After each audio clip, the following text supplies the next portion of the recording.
여러분 안녕하십니까, 진성호입니다. 지금 조국 후보자가 기자 간담회라는 것을 통해서 본인의 일방적인 입장을 국민들 앞에서 쏟아부었습니다. 그런데 그 과정에서 윤석열 검찰은 지금 굉장히 민첩하게 움직이고 있습니다. 왜 그럴까요? 지금 윤석열 검찰은 조국 후보자 측이 광범위한 증거인멸을 하고 있는 것을 포착하고 여기에 대해서 상당히 분개하고 있습니다. 특히 최근 삼성 바이오로직스 사건에서 나타났듯이 증거인멸은 굉장히 중죄로 지금 다스리고 있습니다. 이것이 새로운 변수로 등장했습니다. 자, 조국 일가, 웅동학원, 조국 딸 입시 부정 의혹, 그리고 무엇보다도 가장 심각한 조국 일가의 사모펀드, 광범위하게 증거인멸이 이루어지고 있습니다. 검찰이 이것을 잡았습니다. 그리고 비밀리에 추가 압수수색을 시작했습니다. 자, 문재인 대통령은 지금 동남아에 있습니다. 문재인 대통령이 나라를 비운 동안 조국은 조국대로, 윤석열은 윤석열대로 지금 자신의 길을 가고 있습니다. 윤석열은 요즘 언론에 얼굴을 비치지 않습니다. 출근도 지하 주차장으로 한다고 합니다. 언론에는 노출하지 않는 이유가 무엇일까요? 괜히 논란거리를 만들지 않겠다는 겁니다. 그리고 무섭게 칼을 갈고 있습니다. 자, 조국의 운명이 어떻게 될 건지 진성호의 융단 폭격에서 알아보겠습니다. 조국 후보자를 융단 폭격합니다. 방송에 앞서 아직 진성호 방송 구독자가 아니신 분들은 붉은색 구독 버튼을 꾹 눌러주십시오. 더 좋은 방송으로 보답하겠습니다. 자, 지금 조국 측이 굉장히 교묘하게 증거인멸을 시도하고 있습니다. 한두 개가 지금 아닙니다. 많이 잡혔습니다. 자, 검찰은 조국 후보자 측의 연이은 증거인멸 정황을 포착한 것으로 확인됐습니다. 지난달 27일 1차 압수수색을 했습니다. 20곳에서 30곳 정도 대단히 광범위하게 했습니다. 그런데 이때 드러난 것이 이미 조국 후보자 측은 상당히 많은 증거인멸을 이미 했고 지금도 시도하고 있다는 겁니다. 자, 조국은 2일 기자회견, 기자 간담회에서 그동안 제기된 의혹을 다 부정했습니다. 나는 모른다로 일관했습니다.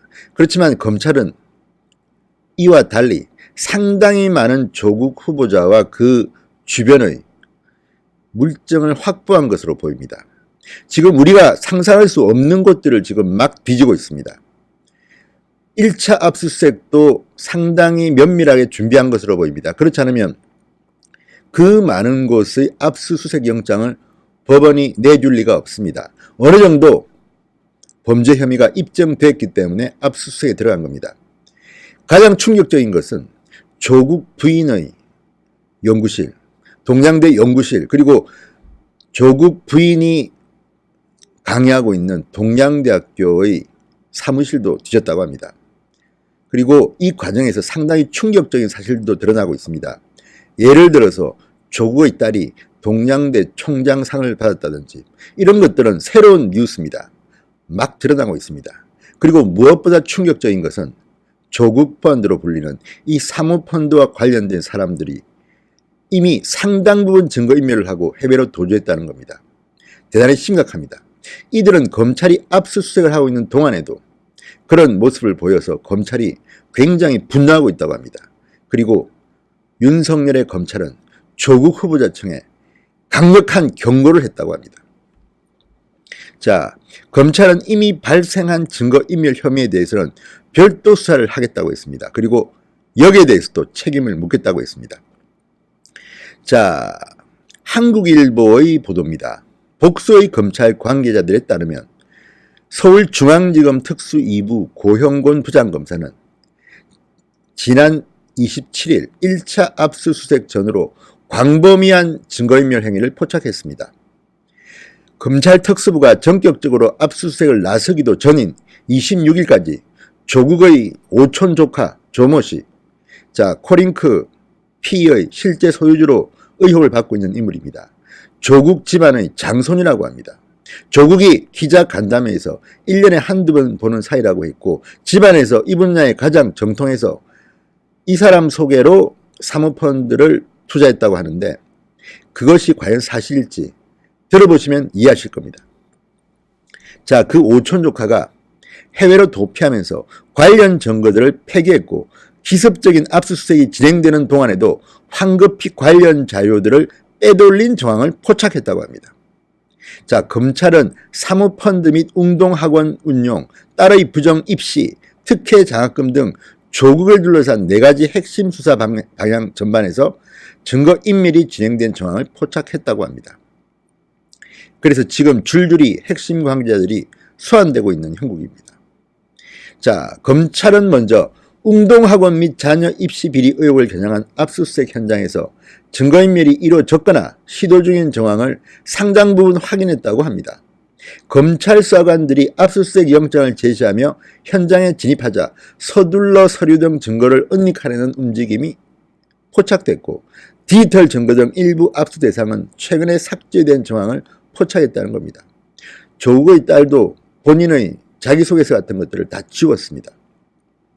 이와 관련 검찰은 현장에서 증거인멸 행위에 가담한 특정한 인물들을 사법 처리하겠다는 가능성을 검토 중이라고 합니다. 그리고 가장 핫한 곳은 사모펀드입니다. 자, 조국 후보자가 투자한 그 사모펀드의 운용사 코링크 PE 수사와 관련해서는 자, 이 코링크 PE의 실제 소유주라는 의혹을 받고 있는 조국의 오촌 조카 조모 씨, 이 사람들이 해외로 도피하면서 수사를 방해한 것으로 검찰은 보고 있습니다. 여러 번 말씀드렸지만 이 코링크 PE가 투자한 가로등 전멸기 생산업체인 웰스 C&T, 2차 전지회사 WFM 등에 대한 압수수색을 통해 증거를 보강하고 있다. 그런데 현장 압수수색을 통해 PE가 투자한 회사들이 관급공사 수주를 목표로 잡았던 사업적 이유나 배경, 중앙정부나 서울시, 전북도의 사업 진행 상황을 파악한 과정 등에 대한 자료는 이미 사라져버렸다고 합니다. 다 증거를 인멸해버린 겁니다. 자, 이 오촌 조카와 P 대표인 이모 씨, WFM의 의모 전 대표 등이 해외로 도피하기 전에 이미 관련 자료들을 폐기했을 가능성이 제기되고 있습니다. 자, 그러자 검찰은 추가 압수수색을 통해서 보강 작업을 하고 있습니다. 28일 국토교통부 도시경제과 스마트시티를 담당하는 실무부서입니다. 복소의 장소를 특정해서 비밀리에 압수수색에 나섰습니다. 자, 검찰은 문재인 정부가 추진하는 부산시 에코 델타시티, 세종시 스마트시티 사업 과정에서 웰스 C&T가 일부 특혜를 받은 정황도 포착한 것으로 보입니다. 자, 그렇다면 이 정보는 누구로부터 받았을까요? 조국 후보자는 이런 상황과 무관한 걸까요? 조국 후보자는 몰랐는데 조국 후보자의 오촌 조카가 알아서 조국 이름을 팔아서 이런 정보를 빼냈을까요? 부산, 세종시, 그리고 또 하나 서울시 지하철의 공공 와이파이 사업 같은 것들이 예가 될 수 있습니다. 이미 검찰은 상당 부분 물증을 확보하고 있는 것으로 보입니다. 그럼에도 불구하고 핵심적인 증거를 삭제하고 은폐하고 해외로 도주한 이들을 지금 잡기 위해서 혈안이 되어 있습니다. 자, 1차 압수수색 이후 추가로 비밀리에 압수수색을 한 것에 대해서 법조계에서는 조국 후보자 측에 보내는 일종의 경고 메시지로 풀이하고 있습니다. 한국일보와의 인터뷰에서 검찰 관계자는 PE 관계자가 증거를 인멸한 정황이 분명해졌기 때문에 관련 사업을 주도한 정부기관 압수수색에 나선 것이라고 했습니다. 얼마나 많은 정부기관이 압수수색을 당할지는 좀 더 두고 봐야겠지만 이게 만약에 사실로 밝혀진다면 단순히 조국 후보자 개인 비리 의혹이 아니라 문재인 정부 전반과 관련된 민주당과도 관련된 어떤 일이 벌어질지 아무도 모릅니다. 굉장히 폭탄이 지금 터지기 일보 직전이라고 할까요? 자, 그러면서 스마트시티 관련 문서의 수신과 발신 중 한쪽을 복원해 특혜 의혹과 관련된 증거뿐 아니라 증거인멸의 구체적 정황 증거까지 확보할 수 있었다고 합니다. 자, 조국 후보자 측의 증거인멸, 이것은 앞으로 검찰 수사에 상당히 중요한 변수가 될 것으로 보입니다.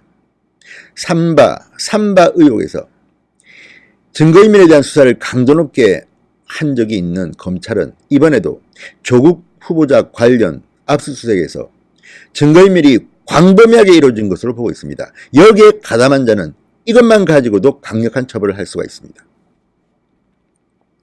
자, 검찰은 실제 추석 연휴로 압수물 분석을 완료한 뒤에 사모펀드, 웅동학원, 입시 비리 의혹 증거인멸과 관련된 인물들을 소환할 것으로 보입니다. 검찰은 1년의 증거인멸 과정에 조국이 가담했는지, 구체적으로 지시를 냈거나 관련 정황을 인지했는지 등에 대해서는 철저히 함구하고 있습니다. 논란이 확대될까 걱정하는 것 같습니다. 지금 검찰 수사에 대해서 민주당과 청와대가 할 수 있는 것은 딱 하나, 피의자 혐의를 유포하고 있다, 이런 공격입니다. 따라서 검찰은 지금 굉장히 조심스럽게 수사를 하고 있습니다. 그럼에도 기자들은 하나둘 검찰의 수사 방향을 밝혀내고 있습니다. 자, 불똥은 어디로 튈까요? 지금 상황은 조국에게 상당히 불리하게 가고 있습니다. 윤석열 검찰은 초기만 해도 짜고 치는 고스톱 아닌가 그랬는데, 민주당과 청와대가 검찰을 비난하고 나서면서 검찰 대 범 여권의 갈등으로 번지는 양상입니다. 자, 검찰이 조국 후보자 측에 강력한 경고 메시지까지 보낸 것으로 알려지면서 앞으로 조국 후보자 주변에 대한 검찰의 수사는 더욱더 강해질 것으로 보입니다. 지금 상황은 조국이 죽느냐, 윤석열이 죽느냐, 이런 싸움으로 치닫고 있는 게 아닌가, 이런 생각이 듭니다. 이렇게 하다 보니 윤석열이 조국의 법무부 장관 취임 이전에 상당 부분 수사를 끝내려고 하는 것 같습니다. 지금 특수 2부가 하고 있는데 이 압수물 분석에는 특수 1부, 특수 3부까지 붙어서 전문가들이 지금 도와주고 있다고 합니다. 속도를 내고 있습니다. 자, 문재인 대통령은 지금 동남아를 순방 중입니다. 7일쯤 한국에 와서 아마 8일이나 9일쯤 조국 장관을 임명할 것으로 보입니다. 그러면 10일 날 열리는 국무회의에 조국 법무부 장관은 참석할 수 있습니다. 그 전에 윤석열 검찰은 결정적인 물증을 찾아서 조국을 옴짝달싹 못하게 하려는 것으로 보입니다. 아무튼 윤석열과 문재인이 다른 길을 걷기 시작한 것 같습니다. 보수 성향의 국민들은 통쾌함을 느끼고 있습니다. 윤석열 파이팅 하기 바랍니다. 진성호의 융단 폭격이었습니다. 여러분 감사합니다.